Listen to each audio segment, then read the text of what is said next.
Hello and welcome to CAD Tutorials YouTube channel. Today in this video we will see how to create rectangles in Part 2D sketch. First we will go to the sketch mode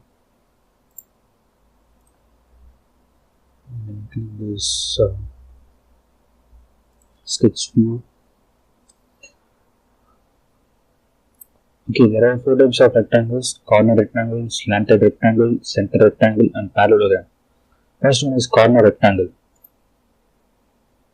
See, I am clicking this leftmost button once and then twice. Did you notice what I do?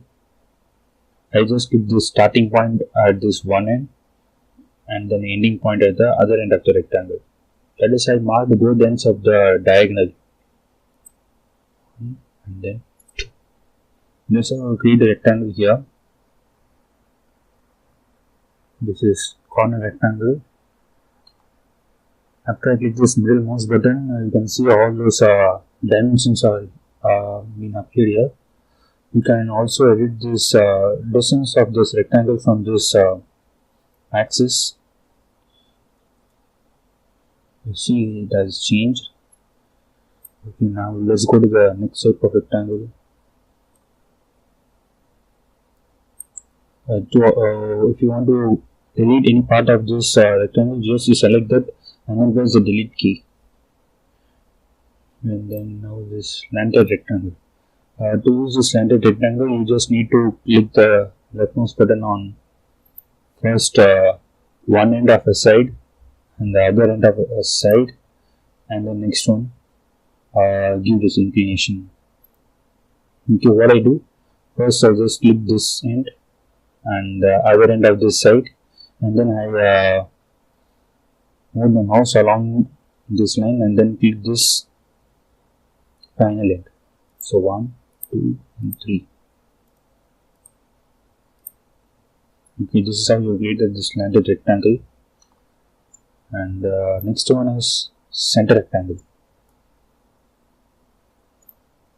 Okay, for the center rectangle, you actually start from the center of the rectangle.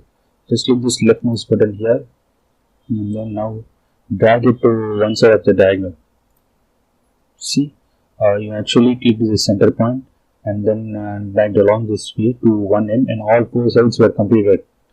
I usually recommend creating rectangles from this center of this plane, that is the origin, because it is very useful when you are drawing complicated diagrams.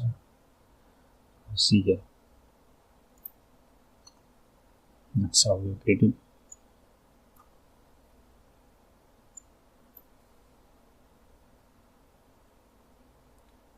Next one is a parallelogram. For creating the parallelogram is almost a similar way to the slanted rectangle. See here, click this one point and next point of this same side, and then you decide where you want that third point to be. See here, 1, 2 and then 3.